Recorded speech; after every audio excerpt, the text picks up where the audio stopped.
Gold, trusted gold buyers. మీరు తాకట్టు పెట్టిన బంగారాన్ని విడిపించి ఈ రోజు ఉన్న మార్కెట్ ధరకు కొనబడను.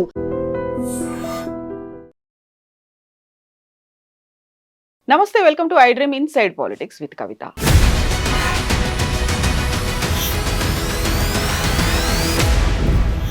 పాలమూరు రంగారెడ్డి మీద చర్చ జరగాల్సినటువంటి అవసరం ఉంది. అసలు నిజాలు ప్రజలకు తెలియచేయాలి, అందుకోసమే మేము నిరసిస్తాము, నినదిస్తాము అని చెప్పినటువంటి కేసీఆర్ అసెంబ్లీ సమావేశాలకు ఎందుకని హాజరు కాలేదు? 5 రోజుల సమావేశాల్లో కేవలం మొదటి రోజు 7 నిమిషాలు మాత్రమే ఉండి వెళ్ళిపోయినటువంటి కేసీఆర్తో పాటుగా బీఆర్ఎస్ ఎమ్మెల్యేలందరూ కూడా వాకౌట్ చేయడమే కాదు, బహిష్కరించారు. ఎందుకని? సమస్యల మీద పోరాటం ఎందుకు జరగలేదు?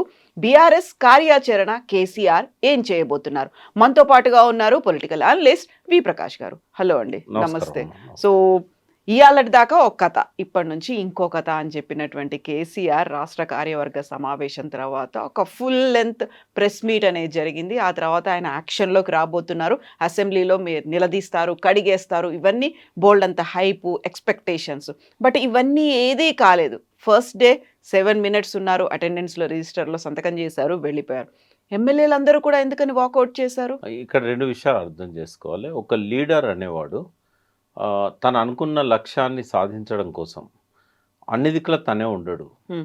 ఇప్పుడు మహాభారత యుద్ధాన్ని నడిపింది మొత్తం కృష్ణుడే, కానీ మనకు సీన్లో ఎవరు కనబడతారు? అర్జునుడు కనబడతాడు, భీముడు కనబడతాడు, భీష్ముడు కనబడతాడు, వీరంతా కనబడతారు.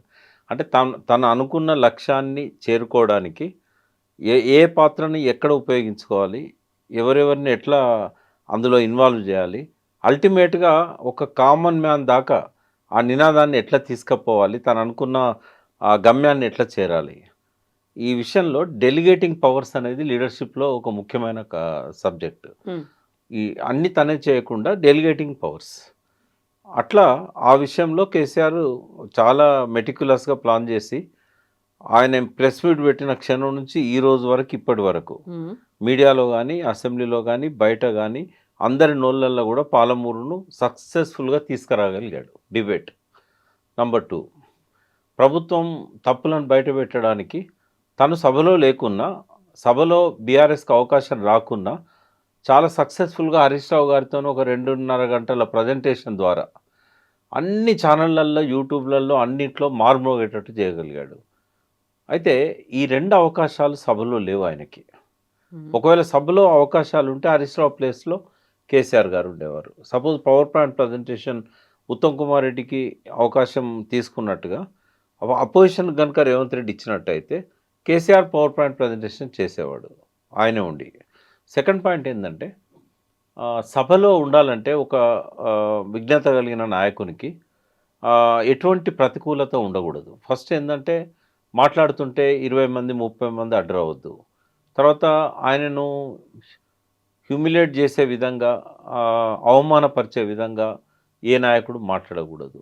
అంటే సభా నాయకునికి ఎంత ప్రతిష్ట ఉంటుందో సభలో, ఉపనాయకునికి ఎట్లుంటుందో ప్రతిపక్ష నాయకునికి కూడా అట్లాగే ఉంటుంది. ఆయన క్యాబినెట్ హోదా కదా, అతను అపోజిషన్లో ఉండడం చెప్పి రాళ్ళేయడం కానీ, తక్కువ చేసి మాట్లాడడం కానీ, చులకనగా మాట్లాడడం కానీ, అన్పార్లమెంటరీ లాంగ్వేజ్ యూజ్ చేయడం కానీ. ఇంకోటి, అసెంబ్లీ రూల్స్ ప్రకారంగా ఏ వ్యక్తి ఇంకొక వ్యక్తిని నేరుగా అవమానపరచడమే కాదు, మాట్లాడడం కూడా ఆ సభా నియమాలకు విరుద్ధం. అధ్యక్ష అని చెప్పి అడ్రస్ చేయాల్సింది అధ్యక్షుడిని, కంప్లైంట్ చేయాల్సింది అధ్యక్షునికి అతని మీద. కానీ అసెంబ్లీ ఎట్లా తయారవుతుంది? నువ్వా నేనా అని చెప్పి ఒకరినొకరు శత్రువులాగా ఒకరినొకరు నేరుగా ముఖం చూసుకుంటా యూ ఈడియట్ అంటే యూ రాస్కెల్ అన్న పద్ధతిలో అసెంబ్లీలో బాహాబాహి యుద్ధం, చలో బస్తీ మే సవాల్ అన్నట్టుగా నడుస్తూ ఉన్నది. తర్వాత అన్పార్లమెంటరీ కాదు, అడ్డమైన బూతులు మాట్లాడే వేదికగా మారింది అది. స్పీకర్ అంటే నాకు చాలా గౌరవం, ఎందుకంటే ఆయన చాలా నిజాయితీపరుడు ప్రసాదరావు గారు. ఎన్నోసార్లు మాట్లాడాను. వచ్చే అవమానాల పాలయ్యేదానికంటే రాకుండా దూరం ఉండొచ్చు కదా. అయితే ఇది అర్థం కావాలంటే ఒకసారి మనము ఒక 50-60 ఏళ్ళ వెనక్కి వెళ్దాం. 1969 ఆ సంవత్సరం అందరికీ తెలంగాణ ఉద్యమమే గుర్తుంటుంది. కానీ ఒక ముఖ్యమైన సంఘటన జరిగింది. ఏప్రిల్ నెలలో ఒక బ్రిటిష్ ఇండియా కాలం నుంచి మద్రాస్ అసెంబ్లీలో సభ్యునిగా ఉన్న ఒక గొప్ప నాయకుడు, గొప్ప వక్త, దేశమంతా పేరున్న వక్త తరిమెల నాగిరెడ్డి. అతను అప్పుడే మార్క్సిస్ట్ పార్టీ నుంచి రిజైన్ చేసి విప్లవ కమ్యూనిస్ట్గా మారిండు ఆయన. ఆయన ఒక అనర్గళమైన ఉపన్యాసం ఇచ్చి రిజైన్ చేశాడు అసెంబ్లీని. ఒకవేళ ఆ ఉపన్యాసం నేను వినకపోయినా చదవకపోయినా నేను ఎన్టీ రామారావు గారు పిలిచినప్పుడు 83లో ఎమ్మెల్యే అయ్యేవాడిని. తరిమెల నాగిరెడ్డి గారి ఆ ఉపన్యాసం ప్రభావం ఇప్పటికి కూడా నా మీద ఉంది. ఆయన మాట్లాడిన మాటలు ఇంకా వినబడుతూనే ఉన్నాయి. ఆయన ఏమన్నాడంటే, ప్రజా సమస్యలను చర్చించి అవసరమైన చట్టాలను అవసరమైన నియమాలను రూపొందించడానికి అసెంబ్లీ ఉంటుంది, దీన్ని చట్టసభ అంటారు, కానీ ఇది ఒక బాతకాని షాప్ అయిపోయింది అన్నాడు. ఆ వర్డ్ వాడాడు ఆయన. బాతకాని అంటే టైంపాస్కు మాట్లాడుకోవడం, గాసిప్స్. అయితే ఈ బాతకాని షాప్ అయిపోయింది, ఇక్కడ నేనుండి ఏం చేయాలి, నా టైం వేస్ట్ చేసుకోవడం నాకు ఇష్టం లేదు. ఆ టైంలో పుచ్చలపల్లి సుందరయ్య, మద్దికాయల ఓంకారు, నర్రా రాఘవరెడ్డి, తర్వాత చాలా గొప్ప వావిలాల గోపాలకృష్ణయ్య, యోధాన యోధుల అసెంబ్లీలో ఉండి ఒక పద్ధతి ప్రకారంగా డిస్కషన్ జరుగుతున్న సమయంలో కొండా లక్ష్మణ్ బాపూజీ, మరి చెన్నారెడ్డి ఇట్లాంటి వాళ్ళు ఉన్న టైంలో బ్రహ్మానందరెడ్డి ముఖ్యమంత్రి ఉన్నప్పుడు అప్పుడే బాతకాని షాప్ అయింది అసెంబ్లీ. ఆ రోజుల్లోనే బాతకాని షాప్ అయ్యి క్రమక్రమంగా ప్రవర్ధమానం కావడానికి బదులు దిగజారుతూ బూతుఖానా షాప్ అయింది. ఇప్పుడు ఏ ఒక్క నియమాన్ని కూడా ప్రభుత్వంలో ఉన్న పెద్దలు పాటించడం లేదు. కొంత ఎక్సెసెస్ను మనం పర్మిట్ చేయొచ్చు, కానీ అది మితిమీరి తారాస్థాయికి వెళ్ళింది. విలువలు పాతాళానికి దిగజారాయి. అక్కడ కేసీఆర్ లాంటి వాడే కాదు, నేను మీ ద్వారా కూడా మళ్ళీ బీఆర్ఎస్ ఎమ్మెల్యేలకు కానీ అసెంబ్లీలో విలువలను పాటించాలన్న వాళ్ళకి కానీ ఒక సూచన ఏంటంటే, మీరు సభలో ఉంటే ముఖ్యమంత్రి ప్రవర్తన మారదు. కేసీఆర్ లాంటి వాళ్ళైతే అసలు 100% ప్రూవ్ చేయగలుగుతారు. హరీష్ రావు అయినా కేటీఆర్ అయినా సభలో లేకపోయినా నాకు సబ్జెక్ట్ మీద నాలెడ్జ్ ఉంది కాబట్టి నేను ప్రూవ్ చేయగలుగుతాను. You can take any issue. ఒక పాలమూరు రంగారెడ్డి అని కాదు, నువ్వు ఏ ఇష్యూ అన్నా తీసుకో. ఈ అసత్యాలు అబద్ధాలు రాజ్యం వెళ్తున్నప్పుడు అక్కడ కేసీఆర్ కూర్చొని ఏం చేస్తాడు, హరీష్ రావు కూర్చొని ఏం చేస్తాడు, జగదీష్ రెడ్డి కూర్చొని ఏం చేస్తాడు, ఒక మామూలు కొత్తగా గెలిచిన ఎమ్మెల్యే కూర్చొని ఏం చేస్తాడు. వాళ్ళు ట్రైన్ కావాల్సింది అసత్యాల సభల్లో కాదు కదా. సభను సరైన పద్ధతిలో నిర్వహించనంత వరకు సంతకం పెట్టి పొమ్మని చెప్పి ఎమ్మెల్యేలందరికీ నేను చెప్తున్నాను. కేవలం ఈసారి సమావేశాల్లోనే ఇలాంటి పరిస్థితి కనిపించిందా, ఇంతకుముందు లేదంటారా? దాదాపుగా రేవంత్ రెడ్డి ముఖ్యమంత్రి అయిన కాడ నుంచి ఎక్కువగా ఉంది. అంతకుముందు కేసీఆర్ ఉన్నప్పుడు కొంత ఉంది, లేదని నేను అన్నా. అయితే ఇప్పుడు అక్కడ సెషన్స్ జరుగుతున్నాయి. ఇన్ని రోజులు పెట్టాలి, ఇలా అయితేనే మేము చర్చకు సిద్ధంగా ఉంటాము, లేకపోతే మాకు పవర్ పాయింట్ ప్రజెంటేషన్ ఇవ్వండి, ఇన్ని రకాలుగా చెప్పినటువంటి బీఆర్ఎస్ ఎమ్మెల్యేలు సడన్గా వెళ్ళిపోవడం. యాక్చువల్గా వాళ్ళు పవర్ పాయింట్ ప్రజెంటేషన్కి అవకాశం ఇస్తారా లేదా తెలియకుండానే ఫస్ట్ వాకౌట్ అన్నారు, తర్వాత మేము బహిష్కరిస్తున్నామని చెప్పారు. అసలు విలువైనటువంటి కొన్ని తీర్మానాలు ఉంటాయి, లేకుంటే వీటన్నిటికీ సంబంధించి జరగాల్సినటువంటి చర్చ అనేది ఉంటుంది. వీటిలో దేంట్లోనూ పార్టిసిపేట్ చేయలేదు అంటే అక్కడ వాతావరణం లేదు కదమ్మా. ఇప్పుడు పవర్ పాయింట్ ప్రజెంటేషన్కి అనుమతి ఇవ్వమని చెప్పారు, చెప్పకుండా వీళ్ళు వాళ్ళంతా వాళ్ళు ఏకపక్షంగా నిర్ణయం తీసుకోలేదు. వాళ్ళు పెట్టిన దాని మీద రిప్లై లేదు. వాళ్ళకు ఓవరాల్గా ఏంటంటే ఇంకా పవర్ పాయింట్ ప్రజెంటేషన్ మీకు ఇచ్చే అవకాశం లేదని చెప్పారు. సెకండ్ ఏంటంటే, గత సెషన్లో మనం చూసాము, హరీష్ రావు గారు బడ్జెట్ సెషన్లో 2 గంటలు మాట్లాడితే 33 సార్లు అడ్డుదలిగారు, మైక్ కట్ చేశారు. ఒక్క లెజిస్లేటివ్ అసెంబ్లీ వ్యవహారాల మంత్రి, లెజిస్లేచర్ వ్యవహారాల మంత్రి 13 సార్లు అడ్డుదలిగాడు. తర్వాత చీఫ్ మినిస్టర్ తలిగాడు, ఒక 10-12 మంది మంత్రులు అడ్డుదలిగారు. అంటే ఇట్లాంటి వ్యవహారం ఉన్నప్పుడు మాట్లాడడానికి అడుగడుగున ఫ్లోకి అడ్డుదలిగితే ఎట్లా మాట్లాడతారు? ఒకవేళ ఆయన పూర్తిగా మాట్లాడనిచ్చి ఆ తర్వాత 13 మంది 13 ఛాన్సులు తీసుకొని నువ్వు మాట్లాడిన దాన్ని తప్పు ఉందంటే బాగుంటుంది. కానీ అసలు ఫ్లో కట్టడం జరిగితే కేసీఆర్ అయినా హరీష్ రావు అయినా ఇంకోరైనా ఎట్లా మాట్లాడగలుగుతారు? అది మనం చూసాం కదా. ఇప్పుడు చర్చ అనేది అసెంబ్లీలో ఒక వేదిక కాబట్టి జరుగుతుంది అని, అలా కాకుండా ఇండివిజువల్గా ఎవరి భవన్లో వాళ్ళు కూర్చొని మాట్లాడుకుంటే వాళ్ళ వర్షన్ వినిపించినట్టు మాత్రమే అవుతుంది కదా. అదే కావాలి మనకి. ఎందుకంటే చర్చకు ముందు వర్షన్ వినిపించే అవకాశం ఉండాలి. వర్షన్ వినిపిస్తేనే కదా చర్చ జరిగేది. ఆ వర్షన్ వినిపించే అవకాశం సభలో లేదు. ఓకే, అంటే ప్రభుత్వానికి ఉంది, అపోజిషన్కు లేదు. లేనప్పుడు ఇంకా చర్చ ఎక్కడ జరుగుతుంది? వర్షనే విననప్పుడు చర్చ ఏం చేస్తారు? అల్టిమేట్గా ప్రజలే కదమ్మా తెలుసుకోవాల్సింది, మీడియా అండ్ ప్రజలు. రెండు దిక్కుల నుంచి కవర్ చేశారు. ఇప్పుడు అన్ని యూట్యూబ్ ఛానళ్ళల్లో ఇద్దరికి దొరుకుతాయి ప్రజెంటేషన్లు. Hmm. ప్రజలకైతే మెసేజ్ పోయింది కదా. గతంలో ఏంటంటే ఆడియో విజువల్ టెలికాస్ట్ లేని రోజులలో అసెంబ్లీలో నడిస్తేనే ప్రజలకు తెలిసేది. ఇప్పుడు అట్లా కాదు కదా, ఓపెన్గా నడుస్తున్నది. బట్ కేసీఆర్ మాట్లాడిన తర్వాత ఆయన సభకు అటెండ్ అవుతారు, లేకుంటే ప్రశ్నిస్తారు, సమాధానాలు చెప్తారు, ఇలాంటివన్నీ ప్రజలు ఎదురు చూశారు. కార్యకర్తల దగ్గర నుంచి అలాంటి హైప్ అనేది ఎవరు ఎదురు వచ్చింది చూడలేదు, ఎవరు ఎదురు చూడలేదు. మీకు మీ ద్వారా మొత్తం 4 కోట్ల తెలుగు వాళ్లకు, తెలంగాణ ప్రజలకు, అందులో ప్రధానంగా ప్రభుత్వానికి, ప్రతిపక్షానికి, మీడియాకు నేను ఒకటి చేయదలుచుకున్నా.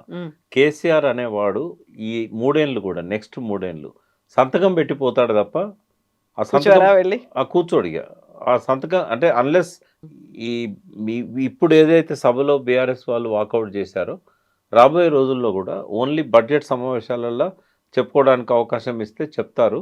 మిగిలిన సెషన్స్ ఇట్లా ఇదే పద్ధతిలో బైకాట్ చేసి ప్రజాక్షేత్రంలోకి వెళ్తారని నేను అనుకుంటున్నా. సో కేసీఆర్ సంతకం పెట్టి వెళ్ళిపోతారు. విషయంలో అయితే నేను కన్ఫర్మ్గా చెప్పగలుగుతా, ఆయన మనస్తత్వం నాకు తెలుసు కాబట్టి. ఇంకా సంతకం పెట్టిపోవడం తప్పితే జనగణమనప్పుడు వచ్చి నిలబడము, తర్వాత గవర్నర్ ఉభయ సభలను ఉద్దేశించి ప్రసంగించినప్పుడు మౌనంగా వినయంగా సభలో ఉండడము, ఇవి తప్ప ఇంకా ఆయన కనీసము ఎట్ హోమ్ మీటింగ్స్ కూడా ఆయన పోవట్లేదు కదా గవర్నర్ దగ్గర జరిగే. ఎందుకంటే చాలాసార్లు చెప్పాను, మళ్ళీ చెప్తున్నాను, ఆయనే ఒక మూడీ పర్సన్, సుజన విధేయుడు అని రాస్తాడు లెటర్ రాసినప్పుడు. అదే ఆయన క్యారెక్టర్. మంచి వాళ్ళకే ఆయన విధేయుడు ఉంటాడు తప్ప దుర్జనులకు, ఆయన ఇష్టం లేని వ్యక్తులకు ముఖం కూడా చూడడానికి ఇష్టపడడు, గత్యంతరం లేకపోతే తప్ప. అయితే ఇక్కడే కీలకమైనటువంటి ప్రశ్నలు చాలా ఉన్నాయి. అందులోనూ పాలమూరు రంగారెడ్డికి సంబంధించి ఉన్నటువంటి ప్రశ్నల్లో ప్రధానంగా ఆ ప్లేస్ని ఎందుకని మార్చారు? జూరాల దగ్గర కట్టాల్సినటువంటి దాన్ని మార్చాల్సినటువంటి అవసరం ఏముంది? అక్కడ ప్రభుత్వమే కాదు, కవిత కూడా అడుగుతున్నటువంటి క్వశ్చన్ అది. దానికి ఆన్సర్ అనేది వచ్చిందా? ఒక మాట అమ్మ, దానికి ఎవరో ఆన్సర్ ఇవ్వాల్సిన అవసరం లేదు. ఈ ప్రశ్న ఎవరి లోపలనైతే తలెత్తుతో కళ్ళు మూసుకొని ఒక 30 సెకండ్స్ ఆలోచిస్తే సమాధానం దొరుకుతుంది. ఇప్పుడు మీ ఇల్లు ఉంది, మీ అపార్ట్మెంట్ అనుకుందాం, అందులో ఒక 100 ఫ్యామిలీస్ ఉన్నాయి. ఈ 100 ఫ్యామిలీస్కి ఇంతకుముందు ఏదైతే చిన్న ట్యాంక్ కట్టిందో ఆ ట్యాంక్ సరిపోతలేదు ఆ నీళ్ళు ఇవ్వడానికి. ఒక గంట లోపలనే అది ఎగ్జాస్ట్ అవుతున్నది. పక్కన ఇంకొక పెద్ద ట్యాంక్ ఉంది. కనెక్షన్ మార్చుతారా? మారుస్తారు కదా. మనకు కావాల్సిన సోర్స్ అనేది ఎక్కువ రోజులు వచ్చేది, ఎక్కువ వాటర్ అవైలబిలిటీ ఉండే సోర్స్ కావాలి మనకు. కాకపోతే ఆ ఫ్లెక్సిబిలిటీ అనేది ఉందా అక్కడ? అవైలబిలిటీ అనేది ఉందా? ప్రాక్సిమిటీ ఇవన్నీ కూడా చూస్తారు, అండ్ ప్రయోజనాలు అనేవి కూడా ఉన్నాయి అనేది. దీని మీదనే ఒక 10 మినిట్స్ మాట్లాడాలి. ఎందుకంటే పర్మనెంట్ క్లోజ్ చేస్తాను నేను ఈ డిస్కషన్. ఇంకా ఈ ప్రసారాన్ని విన్న వాళ్ళ ఎవరికి కూడా జీవితంలో మళ్ళీ పాలమూరు మీద డౌట్ రాకుండా మాట్లాడదాం. నెంబర్ 1 ఏంటంటే సమైక్య రాష్ట్రంలో పాలకులు తెలంగాణకేమో ప్రాజెక్టులు కట్టినట్టు చూపెట్టాలి, కానీ నీళ్ళు రాకూడదు. నో డౌట్ అన్నట్టు ఏ ముఖ్యమంత్రి అయినా అదే చేశాడు. ప్రాజెక్టులు కట్టాలి కానీ నీళ్ళు రాకూడదు. పాలమూరు రంగారెడ్డి కట్టాలి కానీ నీళ్ళు రాకూడదు. జూరాలకు లింక్ పెడితే ఏమైందంటే పాలమూరు రంగారెడ్డి పూర్తి అవుతుంది, కాంట్రాక్ట్ పనులన్నీ అయిపోతాయి, కమిషన్లు వస్తాయి, అన్నీ జరుగుతాయి, కానీ నీళ్ళు రావు ప్రాజెక్టుకు. ఎందుకు రావు అనంటే జూరాల కెపాసిటీ వాస్తవంగా 11 టీఎంసీలు పెట్టాలి. బచావ్ ట్రిబ్యునల్ 17.84 టీఎంసీలు వినియోగించుకోవాలని చెప్పింది. అయితే ఏ ప్రాజెక్టుకైనా వినియోగం ఎంత ఉన్నదో అంత రిజర్వాయర్ బెటర్. ఎందుకంటే నీళ్ళు వాడుకుంటున్న కొద్దీ మళ్ళీ ఫ్రెష్ వాటర్ వస్తూ ఉంటుంది, రీఫిల్ అవుతూ ఉంటుంది. అందుకని ఏం చేశారంటే 11 టీఎంసీలు పెడదాం అనుకున్నారు. ప్రాజెక్ట్ రిపోర్ట్ అంతా 11 టీఎంసీలకు రెడీ అయింది. రెడీ అయినాక రాయచూర్ జిల్లా పక్కనే ఉంటుంది, సిక్కంలో మన కృష్ణా నది రాయచూరు పట్టణం సమీపంలో కృష్ణా నది తెలంగాణలోకి ఎంటర్ అవుతుంది. అవతల ఒడ్డు రాయచూరే, big city, district head quarter, industries ఉన్నాయి. కరెక్ట్గా రాయచూరుకు బార్డర్లో కృష్ణా నది, భీమా నది రెండు కలుస్తాయి. కలిసిన దగ్గర కృష్ణా అనే ఊరు ఉంటుంది. ఆ ఊరు దాటి అక్కడ రైల్వే స్టేషన్ ఉంటుంది, కృష్ణా రైల్వే స్టేషన్. అక్కడ నుంచి మనకు జూరాలకు హార్డ్లీ ఒక 40-50 కిలోమీటర్స్ ఉంటే ఎక్కువ. ఇక్కడ మనం బ్యారేజ్ కడితే అక్కడ దాకా నీళ్ళు తడతాయి. అయితే వాళ్ళు ఇచ్చిండ్రు 17.84, జూరాల దగ్గరనే వాడుకోవాలని చెప్పారు. బట్ 11 టీఎంసీల స్టోరేజ్ పెడితే రాయచూరుకు చాలా వరకు నష్టం జరుగుతూ ఉంది. అందుకని ఏం చేశారు, రిజర్వాయర్ కెపాసిటీ 11 ఉంది కానీ 6-7 టీఎంసీలు రాగానే వాళ్ళు గోల చేస్తారు అక్కడ. అందుకని నీళ్ళు రిలీజ్ చేస్తూ పోతారు వీళ్ళు. ఎప్పుడు కూడా 6 టీఎంసీల కంటే ఎక్కువ స్టోరేజ్ చేయడానికి ఉండదు. అయితే అక్కడ నీళ్ళు వచ్చేటిది గతంలో ఒక 60 రోజులు వస్తాయని అనుకున్నారు. ఈ క్లౌడ్ బర్స్ట్ అయ్యి ఎక్సెస్ రెయిన్ఫాల్ ఉన్న ఇయర్స్ పక్కకు పెడితే, ఇక్కడ కానీ మహాబలేశ్వరం దగ్గర నుంచి కర్ణాటక దాకా ఎక్కడైతే ఎక్సెస్ రెయిన్ఫాల్ ఉన్నదో ఆ సంవత్సరాలు మాత్రమే ఒక 35-40 డేస్ వస్తున్నాయి. వచ్చినప్పుడు ఓవర్ ఫ్లడ్ వస్తున్నది. అంటే జూరాల గేట్లు ఎప్పటికీ అన్ని తెరవాల్సి వస్తుంది, కానీ శ్రీశైలంలో కూడా అన్ని గేట్లు తెరవాల్సి వస్తుంది. అంటే నీకు అక్కడ స్టోరేజ్ లేకపోవడం వల్ల జూరాలలో వచ్చే ఫ్లో నుంచి లిఫ్ట్ చేసుకోవాలి. దాని మీద ఆధారపడ్డ ప్రాజెక్టులు ఎన్ని ఉన్నాయి? నెట్టెంపాడు ఉంది, 2 లక్షల ఎకరాల ఆయకట్టు. భీమా ఉంది, 2 లక్షల ఎకరాల ఆయకట్టు. కోయిల్ సాగర్ నది అదొక 60-70 వేల ఎకరాల ఆయకట్టు. జూరాలది 1,00,000 ఎకరాల పైన ఉంది, 1,02,000 ఎకరాలు. తర్వాత జూరాల ఆర్డిఎస్ లింక్ కెనాలు, మళ్ళీ ఆ లింక్ కెనాల్ ద్వారా ఆర్డిఎస్లో నీళ్ళు అందని ఆయకట్టుకు నీళ్ళు రావాలి. ఇవన్నిటికి కూడా సోర్స్ ఏంది అంటే ఈ 6 టీఎంసీల రిజర్వాయర్. పోనీ ఫ్లడ్ వచ్చినప్పుడు రేవంత్ రెడ్డి ఏదైతే అన్నాడో రోజుకు 3 టీఎంసీలు 4 టీఎంసీలు గుంచుతాం మేము అని అన్నాడు. ఏడ పోసుకుంటావు? రిజర్వాయర్లు ఎక్కడున్నాయి? నీకు అవతల సైడ్ అయితే అసలు రాయచూరు ఉన్నది, గద్వాల్ ఉన్నది, నీకు అసలు వీలే కాదు ఇంకా రిజర్వాయర్ కట్టడానికి. అందుకే ఆడ జాగలేకని నెట్టెంపాడుకు చాలా చిన్న 2 కట్టారు. ఇంకోటి ఏదో మొదలు పెట్టకపోతే పెద్ద ఎత్తున ప్రజల్లో ప్రతిఘటన వచ్చింది టీఆర్ఎస్ గవర్నమెంట్ ఉన్నప్పుడే. యూతల సైడ్ చూద్దామంటే అన్ని ఆల్రెడీ ఎస్టాబ్లిష్డ్ టౌన్స్, అసలు నీకు అక్కడ గుంట జాగ కూడా అక్వైర్ చేయడానికి వీలు కాకుండా చాలా హార్డ్ డీల్స్ ఉన్నాయి. ఇప్పుడు పాలమూరు రంగారెడ్డిలో కూడా ఇంకొక 20-30 వేల ఎకరాల ఆయకట్టును మనం దానికోసమని ల్యాండ్ అక్విజిషన్ చేద్దామంటే వీలు కాని పరిస్థితి. ఇప్పుడు ఎంత పెద్ద రిజర్వాయర్ కట్టాలి? ఇప్పుడు 35 రోజులల్లో ఇది కేసీఆర్ గారు ఒక 170 టీఎంసీలు వాడుకోవాలనుకున్నారు పాలమూరు రంగారెడ్డికి. 12 లక్షల ఎకరాలు, 12.5 లక్షల ఎకరాలు, కనీసం ఒక 120 టీఎంసీలు అయినా స్టోరేజ్ అవసరం. ఇప్పుడు వరుసగా ఫిల్లింగ్స్ ఉన్నప్పుడేమో 60 టీఎంసీలు అది కట్టుకొని 120 టీఎంసీలు నింపుకోవచ్చు. కానీ ఇక్కడ అట్లా కాదు. ఇక ఆ 35 రోజుల్లో స్టోర్ చేసి పెట్టుకోవాలి. అయితే నేనేమంటున్నా, ఈ ల్యాండ్ అక్విజిషన్కు, రీహాబిలిటేషను, మళ్ళీ ప్రజలందరినీ ఎవాక్యుయేట్ చేయడము, ఇవన్నిటి బదులు ఆడ ఆల్రెడీ 300 టీఎంసీలు రిజర్వాయర్ ఉన్నది కదా, శ్రీశైలం ఉంది కదా. జూరాల్లో ఎన్ని రోజులు ఉంటాయి నీళ్ళు? హార్డ్లీ 35 డేస్ ఫ్లో ఉన్నప్పుడు ఉంటాయి. 35 డేస్ అయిపోయాక ఆడున్న 6 టీఎంసీలు అప్పుడున్న పంటలకే సరిపోతాయి. ప్రజెంట్ సిచ్యువేషన్ ఏం తెలుసా మీకు? కల్వకుర్తినేమో మోటార్ లాంచ్ చేసిళ్ళు, 3.5 లక్షల ఎకరాలకి ఇప్పుడు నీళ్ళు ఇస్తున్నారు కల్వకుర్తిలో రైట్ నౌ మనం కూర్చున్న టైంకి. యాసంగి పంటలు అంటారు. యాసంగి పంటలకు శ్రీశైలం నుంచి లిఫ్ట్ చేసి రిజర్వాయర్ నుంచి ఐజాన్ టుడే కూడా పంపులు పనిచేస్తున్నాయి. జూరాల దగ్గర మొత్తం బంద్ అయిపోయినాయి. ఎందుకు అంటే క్రాప్ హాలిడే ఇచ్చారు. మరి ఎందుకు అక్కడ జూరాల ఆయకట్టుకే క్రాప్ హాలిడే ఒకటే ఇయ్యలే? నెట్టెంపాడికి ఇచ్చారు, భీమాకి ఇచ్చారు, కోయిల్ సాగర్కి ఇచ్చారు, జూరాలకు కూడా ఇచ్చారు. ఒకవేళ అఫీషియల్గా వాళ్ళు జీవో ఇచ్చినా ఇవ్వకపోయినా నీళ్లు లేవు పంటలు పండించుకుందామంటే. మరి ఈ పరిస్థితి ఒకవేళ కనుక కేసీఆర్ పాలమూరు కట్టి ఉంటే జూరాల సోర్స్ నుంచి, వీళ్ళు ఎవరైతే అంటున్నారో జూరాల ఎందుకు మార్చారని, ఒకవేళ జూరాలను అట్లే ఉంచి కట్టి ఉంటే ఇవాళ పరిస్థితి ఏంది అంటే దాని సొంత 1,00,000 ఎకరాల జూరాల ఆయకట్టుకే నీళ్ళు లేక క్రాప్ హాలిడే ఇస్తే దీని మీద ఆధారపడ్డ 12.5 లక్షల ఎకరాల పాలమూరు రంగారెడ్డి నీళ్ళు ఎక్కడి నుంచి వచ్చేది? మరి కల్వకుర్తి పంపులు ఎందుకు పనిచేస్తున్నాయి అంటే హెవీ స్టోరేజ్ ఉందాడ. దాన్ని 307-8 టీఎంసీలకు కట్టారు శ్రీశైలం. సరే సిల్ట్ రావడం వల్ల కొంత తగ్గిపోయింది, ఇప్పుడు 240 దాకా ఉంటున్నాయి అది. మరి అంత పెద్ద స్టోరేజ్ పెట్టుకొని అంటే అది మొత్తం ఆంధ్రకు డెడికేట్ చేయాలనుకున్నారు. శ్రీశైలం అంటే ఆంధ్రది, అంటే నీకు శ్రీశైలం నీళ్ళు పాలమూరుకు తీసుకునే ఉద్దేశం లేదు. శ్రీశైలం నీళ్ళు పోవాలనే కదా. నీ పీరియడ్లో ఇది కంప్లీట్ చేసే ఆలోచన లేదు కదా. ఎందుకంటే కోడంగల్కు పాలమూరు నీళ్ళు పోవాలంటే మొత్తం పాలమూరు రంగారెడ్డి ప్రాజెక్ట్ అంతా పూర్తి అయితే తప్ప పోవు. అది టేల్ ఎండ్, అది టేల్ ఎండ్. టేల్ ఎండ్కు నీళ్ళు పోవాలంటే అన్నీ కంప్లీట్ చేయాలి. జూరాలను కూడా డైరెక్ట్ పెట్టలేదు. జూరాల నుంచి భీమాలో భూత్పూర్ రిజర్వాయర్ అని ఉంటుంది, అది భీమా ఆయకట్టు కోసం పెట్టిన రిజర్వాయర్. దానికి లింక్ చేశాడు. దానికి లింక్ చేయడం వల్ల జూరాల ఆయకట్టు రైతులతో గొడవ. అదొక అష్యూర్డ్ సోర్స్ కాదు. జూరాల్లో నీళ్లు ఉండయి, జూరాల కాపాడే ఇస్తే కోడంగల్ కూడా కాపాడే ఇవ్వాలి. కోడంగల్కు అష్యూర్డ్ సోర్స్ పాలమూరు రంగారెడ్డి ద్వారా అయితేనే శ్రీశైలం నీళ్లు నిరంతరంగా ప్రవహిస్తాయి. యాసంగి పంటలకు కూడా రిజర్వాయర్ కట్టుకుంటే సరిపోతుంది. దీనికి మరణ శాసనం రాసింది వెదిర శ్రీరామ్ అన్నట్టు, రేవంత్ రెడ్డి అన్నట్టు కేసీఆర్ కాదు, మన్మోహన్ సింగ్ గారు, సోనియా గాంధీ గారు విభజన చట్టంలోనే చెప్పారు ఆ మాట. విభజన చట్టంలోనే వాటిని డిస్టర్బ్ చేయొద్దని చెప్పారు.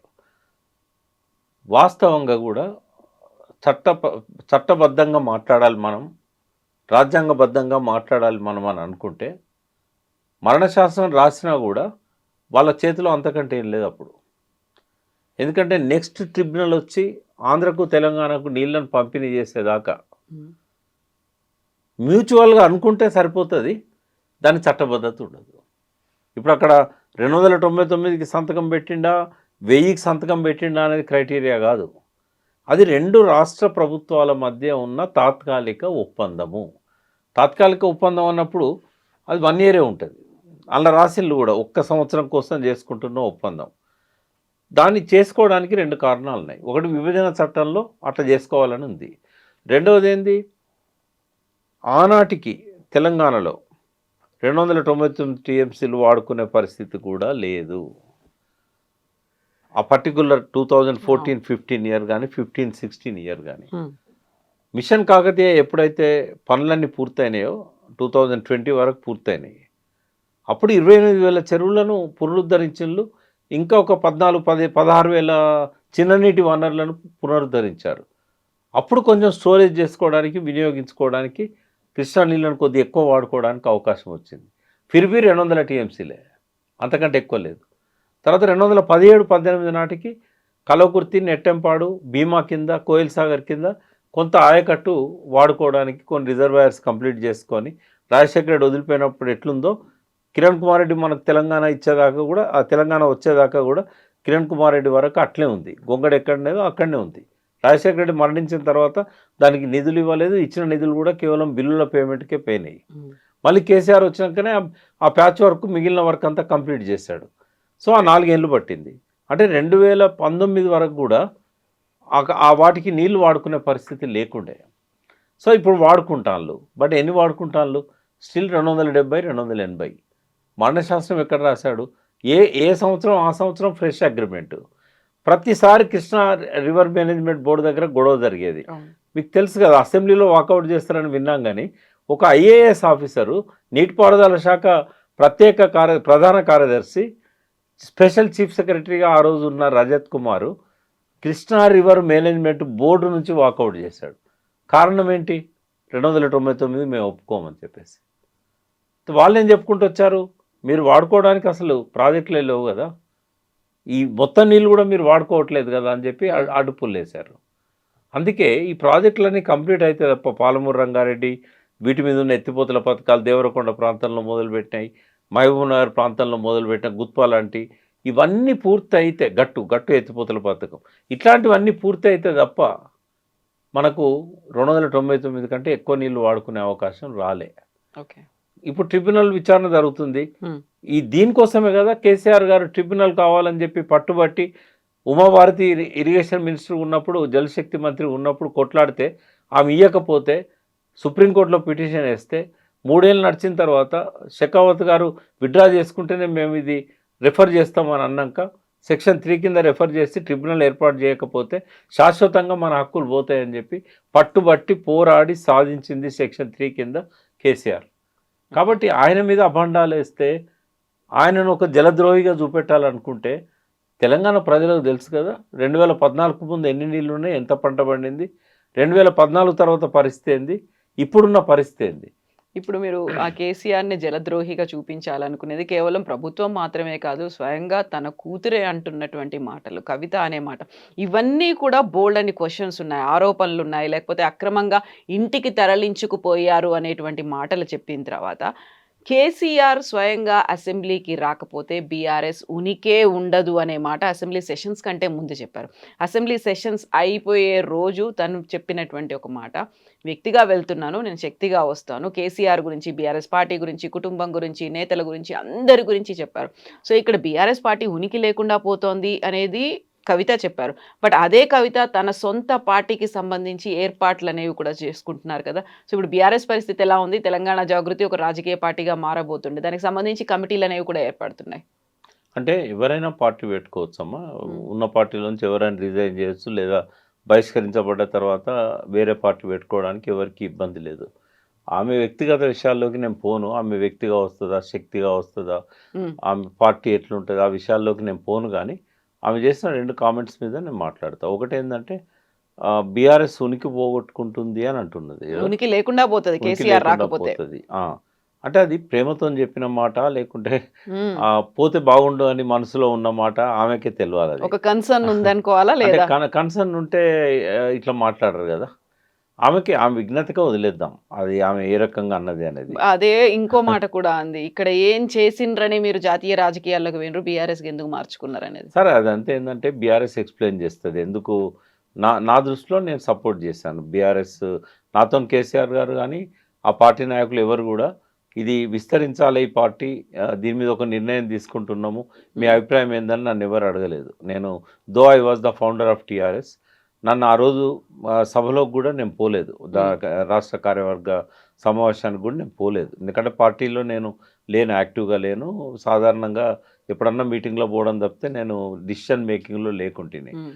సరే అట్లున్నా గూడా కేసీఆర్ గారు ఎందుకు బీఆర్ఎస్ పెడుతుండ్రు అనేది నాకు చెప్పకపోయినా గూడా I strongly supported that. Okay. BRS పెట్టడాన్ని నేను సపోర్ట్ చేశా. నేనెక్కడ ఆయనతో భిన్నమైన అంటే ఆలోచనలు వచ్చినాయంటే ప్రిపరేషన్ లేకుండా పెడుతున్నాడు అనేది. కేసీఆర్ ఎప్పటికైనా హ్మ్. బీఆర్ఎస్ పెట్టాలి. కానీ తొందరపడ్డాడు, ప్రిపరేషన్ లేకుండా పెట్టాడు అనేది నేను అనుకున్నాను. తర్వాత ఇక్కడున్న గ్రౌండ్ సిచ్యువేషన్‌ను గూడా పట్టించుకోకుండా కొంత ఇక్కడ కాన్సంట్రేట్ చేయాల్సిన బదులు ఆ టైంని, ఆ ఎనర్జీని, ఆ మనీని, ఆ హ్మ్. క్యాడర్‌ని వేరే రాష్ట్రాల మీద దృష్టి సారించడం గానీ, ఆయన గూడా పోయి అక్కడ టైమ్ స్పెండ్ చేయడం గానీ, ఇది ఇక్కడ టీఆర్ఎస్‌కు నష్టం చేకూర్చింది అనేది. అంటే జరిగిన తర్వాత ఎవరైనా చెప్పొచ్చు. హ్మ్. జరిగిన తర్వాత ఎవరైనా చెప్తారు. కానీ జరగకముందు ఏందంటే ఆనాటి అవసరం అట్లుండేది. ఏందంటే దేశవ్యాప్తంగా అనేక మౌలిక సమస్యలను స్వాతంత్రం వచ్చిన తర్వాత ఈ రోజు వరకు గూడా ఎవరు పరిష్కరించలేకపోయారు. 70,000 టీఎంసీలు అందుబాటులో ఉంటే కనీసం 35,000 టీఎంసీలను గూడా వినియోగంలోకి తేలేకపోయిండ్లు. హ్మ్. బీహార్ లాంటి రాష్ట్రాల నుంచి ఇవాళ లక్షలాది మంది కాదు, కోట్లాది మంది వలసపోవాల్సిన పరిస్థితి తీసుకొచ్చారు. ఈ కలామిటీస్ తర్వాత రకరకాల గ్లోబల్ వార్మింగ్ సంబంధించి పర్యావరణాన్ని నాశనం చేసే కార్యక్రమాలు, డిఫెన్స్ విషయంలో గానీ ఎందులో గూడా ఒక భారతదేశ పద్ధతి అనేది అమలు కావడం లేదది. మన సంస్కృతికి, మన సంస్కారానికి తగ్గట్టుగా పాలనలో అది ప్రతిబింబించడం లేదు. కాబట్టి ఇవన్నిటిని దృష్టిలో పెట్టుకొని ఆయన బాగా స్టడీ చేస్తాడు. తెలంగాణ కోసం ఎంత స్టడీ చేశాడో, హ్మ్. భారతదేశంలో ఉన్న అన్ని రకాల వ్యవసాయ పరిస్థితి, ఇండస్ట్రియల్ రెవల్యూషన్ తర్వాత వచ్చిన పరిస్థితి. సో, ఇవన్నీ స్టడీ చేసిన తర్వాత ఫైనల్‌గా హ్మ్.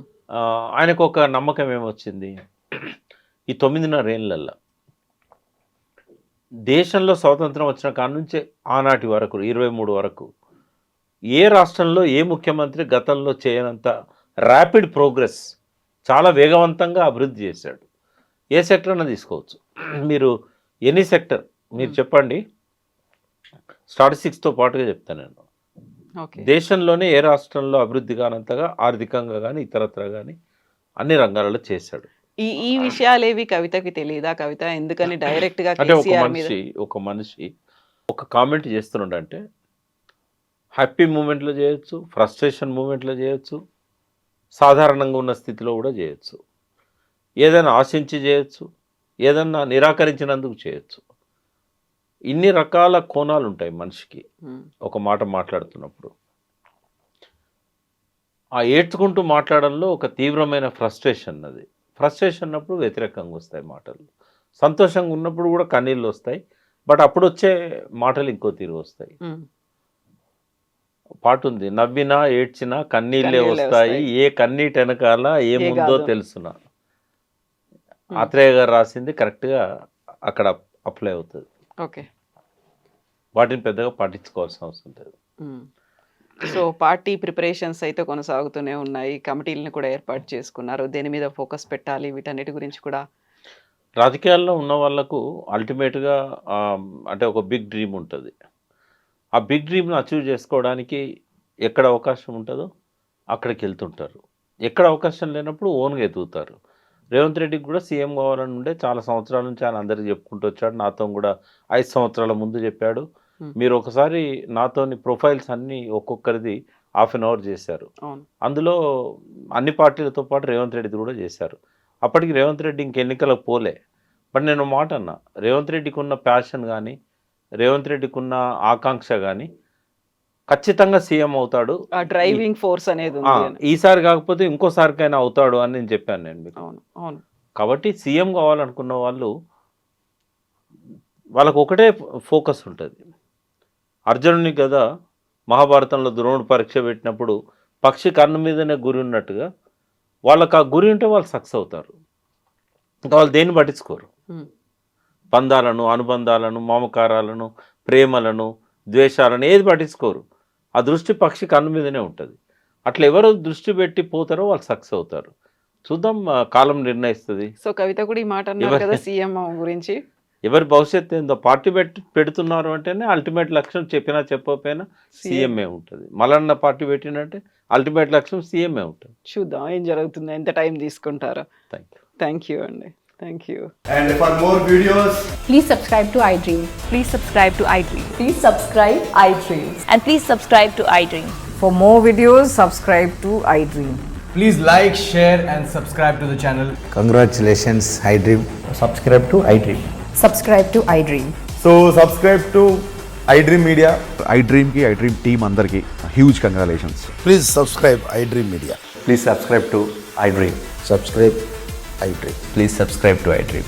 iDream అంటే నా కళల ఛానల్ను సబ్స్క్రైబ్ చేసుకున్న నోరు తిరుగుతలేదు. మీరైతే గంట గుర్తు కొట్టండి. For more such videos, please subscribe to iDream. Subscribe to iDream. Please subscribe to iDream. Please subscribe iDream Media. Please do subscribe to iDream. Please subscribe to iDream Media. For best entertainment and information, please subscribe iDream. And don't forget to subscribe to iDream.